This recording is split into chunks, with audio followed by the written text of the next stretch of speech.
I had a terrible construction accident that left me hospitalized for 6 months. When I finally came home, I discovered my wife was having an affair with our neighbor the entire time I was fighting to recover.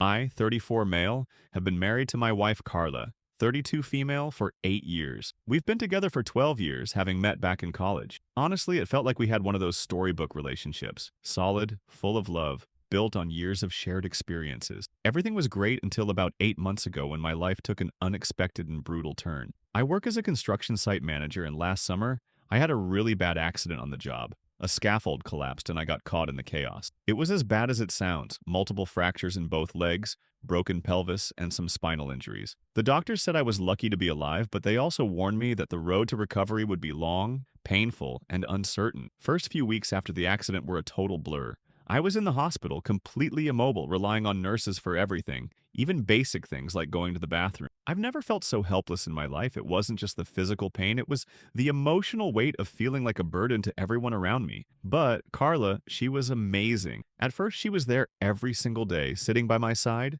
reassuring me that we'd get through this together. I clung to her support. It gave me hope. But as time passed, something started to shift. At first, I told myself it was nothing. She was juggling a lot, after all, between her full-time job and managing the house and checking in on me. I could only imagine how exhausted she must have been. I figured the drop in her visits was just her trying to catch her breath. But the more I tried to brush it off, the harder it became to ignore. She started coming less and less often. Her once daily visits turned into every other day, and then maybe once or twice a week. She'd text me to say she was busy or too tired after work. I didn't want to be needy or push her away by complaining, so I just accepted it. I told myself things would get better once I was discharged and we were back under the same roof. Then, about a month after my accident, Carla mentioned a new neighbor who'd moved in next door. A guy named Jeremiah. He was 36, divorced, and worked from home. From what she said, he seemed like a nice enough guy, and I was honestly glad she had someone nearby to lean on. He had apparently been a big help, mowing the lawn, fixing a leak in the roof, and even helping her carry groceries. At first, it sounded harmless. I mean, what kind of husband wouldn't be grateful that someone was there to help his wife when he couldn't? But Carla kept bringing him up during her visits. She'd casually mentioned something he'd done or said, and over time I noticed her tone shifting. She seemed excited when she talked about him. It felt like a small act of kindness in the middle of everything else, a house that was falling apart, and I held onto it like a lifeline. I never thought much of it. At one point, Carla even brought Jeremiah to the hospital to introduce him as our guardian angel neighbor. He seemed like a genuinely nice guy, friendly, easygoing, and the type who didn't seem to have any ulterior motives. Nothing about him raised any red flags. I remember even joking with him about how lucky we were to have such a helpful neighbor, and he laughed it off and said he was just happy to help. And honestly, I appreciated it.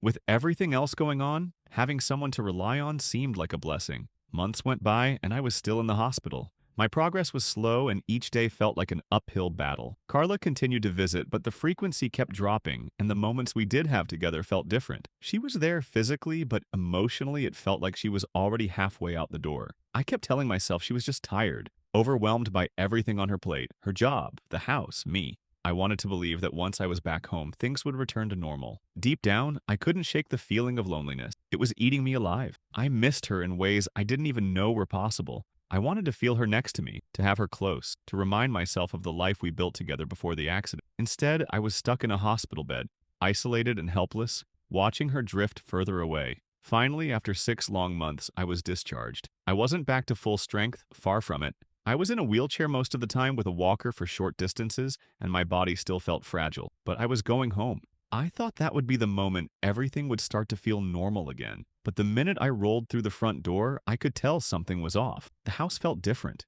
It wasn't anything obvious at first, just a strange energy in the air. Carla was there, but her presence felt muted. She wasn't the same woman I had kissed goodbye on the day of the accident. She was distant, like there was some invisible wall between us. I tried to tell myself it was just the stress of adjusting to this new reality. I mean, it wasn't just my life that had changed, it was hers too. This accident had shaken the foundation of everything we knew, but the little things started adding up. She seemed distracted all the time, always on her phone, and she'd get startled whenever I wheeled into the room. She stopped lingering to talk and would often leave the room as soon as I entered. At first, I brushed it off. I figured she needed space, time to process everything we'd been through. But then there were the late nights. She'd tell me she was working or catching up on something, but I knew she wasn't. The glow of her phone screen in the middle of the night told a different story. And then there was Jeremiah. His name kept popping up in conversation, and not in a casual, passing way. It was always Jeremiah helped with this, or Jeremiah fixed that. It was like he was suddenly the go-to solution for everything. At first, it didn't bother me. I thought she was just trying to fill in the gaps where I couldn't. But the more I heard his name, the more I started to notice an odd tone whenever she talked about him. It wasn't something I could put my finger on right away, but it lingered in the back of my mind. One day, about 2 weeks ago, I needed to check my email and Carla's laptop was nearby. My phone was charging, so I decided to borrow hers for a few minutes. As I was logging into my email, a Facebook message notification popped up. It was from Jeremiah. I don't know why I clicked on it, but something in my gut told me I needed to. And what I found made me physically sick. The messages weren't just casual conversations, they were intimate, detailed, and left no doubt about what was happening. Hundreds of them stretching back months. Carla and Jeremiah had been having an affair the entire time I was in the hospital, fighting to survive and rebuild my life. They weren't just sneaking around, they'd been together in our bed, the one I couldn't even get into anymore. As I scrolled through their conversations, my heart sank deeper and deeper. But the most devastating part wasn't just the affair itself. It was how they talked about me. Jeremiah had asked her several times if she was planning to leave me, and her responses cut me to my core. She said she wasn't sure that they needed to wait until I was more recovered before making any decision. She said leaving me while I was still disabled would make her look bad, like she was the villain in the story. One message stood out more than the others. She said she couldn't wait for me to get better so that she could finally move on. They joked about me, calling me a deadbeat, wondering aloud if I'd ever work again. Carla complained about how hard it was to play nursemaid while I was recovering, saying she felt trapped. She told Jeremiah that she wanted someone who could make her feel alive again, and she was tired of dealing with me and my problems. I sat there numb, reading and rereading those words. Every sentence felt like a new punch to the gut, each one cutting deeper than the last. I couldn't breathe. I couldn't believe that the woman I had loved, the woman I thought would stand by me through anything, could talk about me like this. And all of it had been happening while I was lying in a hospital bed, struggling to even sit up on my own. That night, I confronted Carla. I thought maybe, just maybe, she would show some shred of remorse or guilt. I thought there'd be tears, an apology, something to indicate that she regretted what she had done. But instead, she got defensive. Angry even. She made it clear that she didn't think she had done anything wrong. She said she has stuck around when most people wouldn't have, that I should be grateful she hadn't just left me right after the accident. She painted herself as the victim in all of this, as if being there for me had been some monumental sacrifice on her part. She said she felt unappreciated and weighed down, and that she needed someone like Jeremiah to remind her what it was like to feel alive again. She didn't see the betrayal for what it was. She only saw herself as someone who had been forced into a life she didn't want anymore. Her words broke me in ways I didn't even know were possible. It wasn't just the affair, it was the lack of any empathy or guilt. She justified everything she had done, as if my accident, my pain, my recovery had somehow been harder on her than it was on me. I left that night and went to my brother's house. I didn't know what else to do. I couldn't stay there. Not in that house, not with her. The physical pain from my injuries felt like nothing compared to the emotional agony I was going through. I kept replaying everything in my head. Those months when she'd come to the hospital acting like she cared, all while sneaking around with him. Those moments when she'd tell me she was too tired or busy to stay long, and now I knew why. My brother thinks I should get a divorce lawyer and start the process of cutting ties with her, but I don't know if I'm ready for that yet. Part of me still clings to the idea of her, not the person she turned out to be, but the version of her I thought I knew, the woman I fell in love with. It's hard to let go of that, even though I know deep down that the person I love doesn't exist anymore. I feel completely lost. I don't know how to move forward from this. I'm still recovering physically, and now I have this emotional wreckage to sort through on top of it. The thought of dealing with lawyers, paperwork, and the legal mess of a divorce is overwhelming. But the alternative, staying with someone who betrayed me so completely, feels unbearable. How do I even move forward from here? Update 1. First, I want to thank everyone for your overwhelming support and advice. I wasn't expecting so many people to care or offer help, but I've read every single comment. Some of them were tough to read, but they helped me see things more clearly. I realize now I've been making excuses for Carla's behavior for far too long, and it's time to focus on myself and my recovery. A lot has happened in the past 48 hours.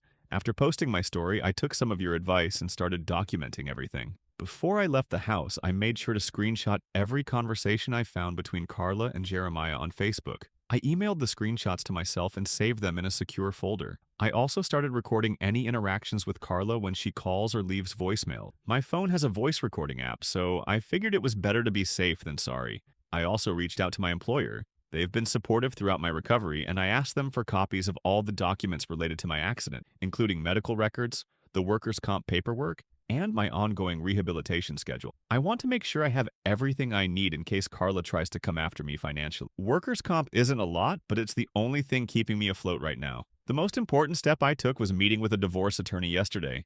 I didn't want to rush into anything, but my brother pushed me to make the call. I'm so glad I did. The attorney I met specializes in cases involving disability and infidelity, and the consultation was a real eye-opener. She explained that Carla's actions, especially abandoning me emotionally and financially during a medical crisis, could work against her in court.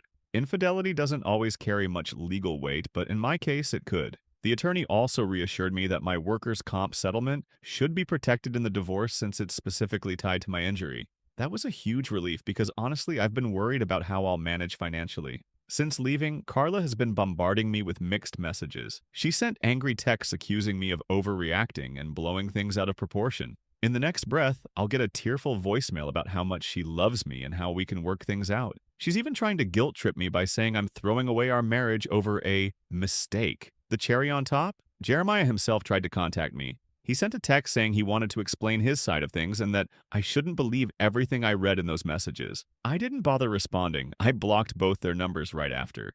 I'm done with their excuses and lies. The most unexpected thing happened earlier today. Jeremiah's ex-girlfriend reached out to my sister-in-law. Apparently, she is a close friend of my sister-in-law, and she got to know about what happened. Small world, huh? She found me through my brother's Facebook page and sent a message saying she'd heard about what happened. She wanted me to know this wasn't the first time Jeremiah has been involved in an affair with a married woman. Apparently, he has a pattern of targeting vulnerable women, usually ones whose husbands are dealing with medical issues or are deployed in the military. She told me about her own experience and even offered to provide documentation from their divorce that shows his history of predatory behavior. I don't know what to think about Jeremiah anymore. At first, I just saw him as a scumbag who betrayed me. But now it seems like he's much worse than that. It's like he thrives on destroying marriages. Knowing this doesn't make what Carla did any less painful, but it does give me a different perspective.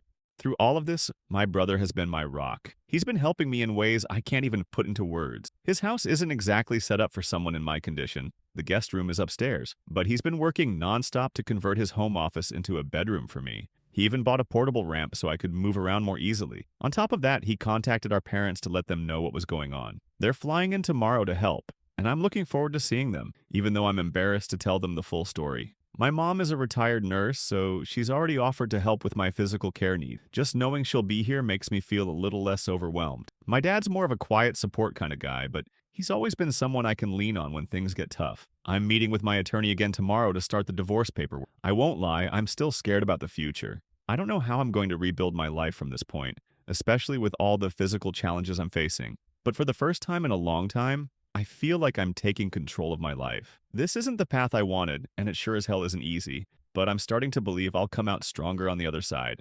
Update 2. The last few days have been just a lot to bear. My parents arrived, and while I was relieved to see them, it was hard to face how much this situation has impacted everyone around me. My mom, who's usually strong and composed, broke down in tears when she saw me. I think seeing me in the wheelchair coupled with everything I've been going through emotionally hit her harder than I expected. My dad, on the other hand, tried to stay calm and supportive, but I could see the anger simmering beneath the surface. Their presence, though, has been a huge comfort, and just having them here reminds me that I'm not alone, even when it feels like my world has fallen apart. Yesterday, the divorce papers were officially filed. My attorney suggested serving Carla at her workplace, and while it felt cold and harsh, it was the right call. Serving her at work establishes a paper trail, making it harder for her to claim she didn't receive the papers. According to the process server, Carla was shocked when she was handed the documents. She apparently started crying and ran out of her office. I wasn't there to see it, but knowing she got the papers gave me a mix of emotions: relief, sadness, and even a bit of guilt, though I know I have no reason to feel guilty. Last night, she showed up at my brother's house completely hysterical. I don't even know how she found out where I was staying.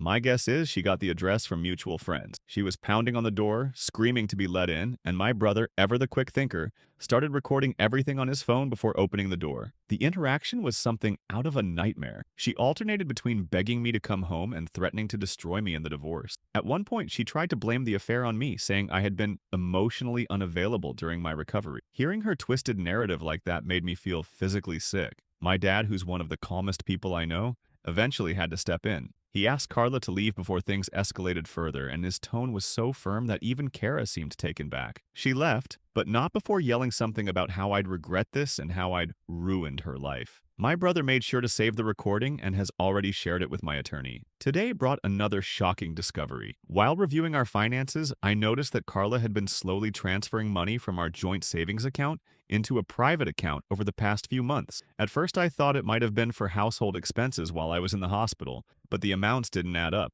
Some of the transfers were substantial, far more than what she'd need for groceries or bills. I felt this deep sense of betrayal all over again. She wasn't just cheating on me emotionally and physically, but also financially.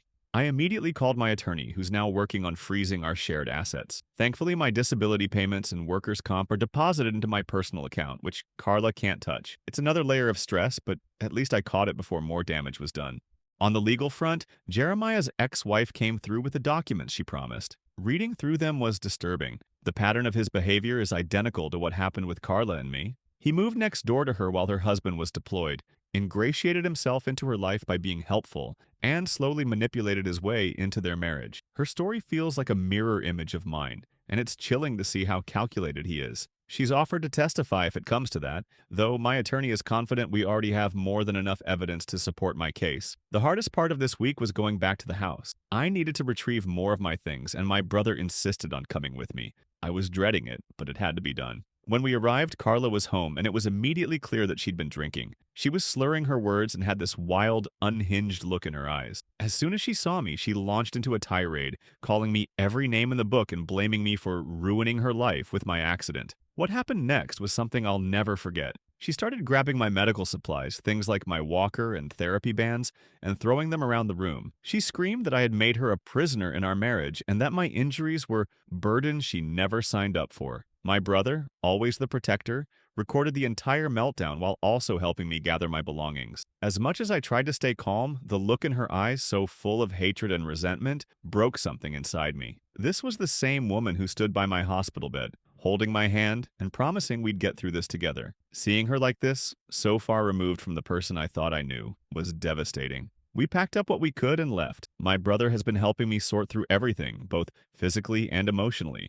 He keeps reminding me that I'm doing the right thing by leaving this toxic situation, but it's hard to process. The woman I married is gone, replaced by someone I don't even recognize. For now, I'm focusing on taking things one day at a time. My parents are still here, helping me adjust to this new chapter. My mom has been incredible, helping with my physical therapy exercises and making sure I stay on track with my recovery. My dad is handling some of the logistics, like contacting our bank to make sure everything is secure. I don't know where I'd be without them and my brother. This whole ordeal feels like a bad dream I can't wake up from, but with each passing day, I'm starting to see a glimmer of hope. I know there's a long road ahead, but I'm determined to keep moving forward. Update 3. It's been a little over a week since everything came crashing down, and while my life still feels like it's in pieces, I'm finally starting to see some light through the cracks. The divorce is officially on way, and my attorney is confident we're on strong footing. She's pursuing an at-fault divorce based on Carla's adultery, which could work in my favor during the division of assets. We're also seeking temporary spousal support due to my disability and Carla's blatant abandonment during my recovery. Dealing with the legal process is overwhelming, but having a competent attorney who understands the complexities of my situation makes a huge difference. She's already filed a motion to freeze all joint accounts to prevent Carla from moving any more money around, and she's gathered all the evidence of her affair to support our case. Knowing I have someone fighting for me helps me feel less helpless. Something I didn't expect was the reaction from Carla's family. Her sister, who's friends with one of my cousins, found out about everything and told their parents. Carla's dad, who has always treated me like a son, came to visit me yesterday, and when he walked in, I could tell he was barely holding it together. He apologized over and over, saying he couldn't believe his daughter would do something so cruel. He even offered to help with my legal fees. While I declined his offer, I was touched by his gesture. It's bittersweet. He's not responsible for Carla's choices, but his shame over her actions is heartbreaking to witness. There's also been some fallout for Jeremiah. According to my neighbors, he packed up and left in the middle of the night a few days ago. Word about the affair has spread throughout the neighborhood, and apparently some people confronted him directly. I'm not sure where he's gone, and honestly, I don't care.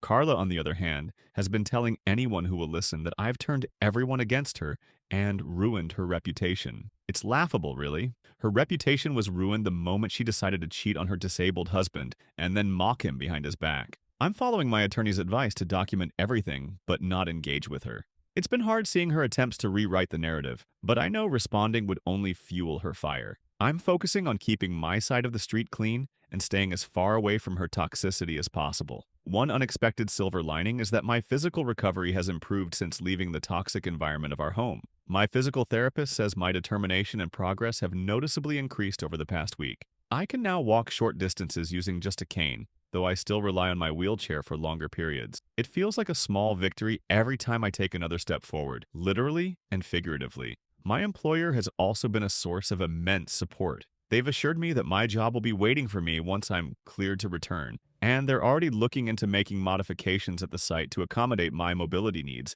during the final stages of recovery. On top of that, they connected me with a support group for people who've experienced life-altering workplace injuries. Talking to others who truly understand what I'm going through has been eye-opening and reassuring. Meanwhile, the support I've received from my family, friends, and even neighbors has been overwhelming. My parents have been nothing short of incredible. My mom has taken over as my unofficial nurse, helping with my physical therapy exercises and making sure I stay on top of my recovery plan. My dad has been handling all the logistical stuff, like helping me sort out my financial accounts and contacting utility companies to remove my name from the bills at the house. Even the elderly couple next door to my brother have stepped up. They've been bringing over home-cooked meals every evening, which has been a godsend because cooking is still a challenge for me. It's humbling to see how many people are willing to step in and support me when I need it most. Emotionally, I'm still processing everything. It's hard to reconcile the woman I married with the person Carla has become. Or maybe she's always been this way and I just didn't see it. The realization that the person I thought I'd spend my life with is gone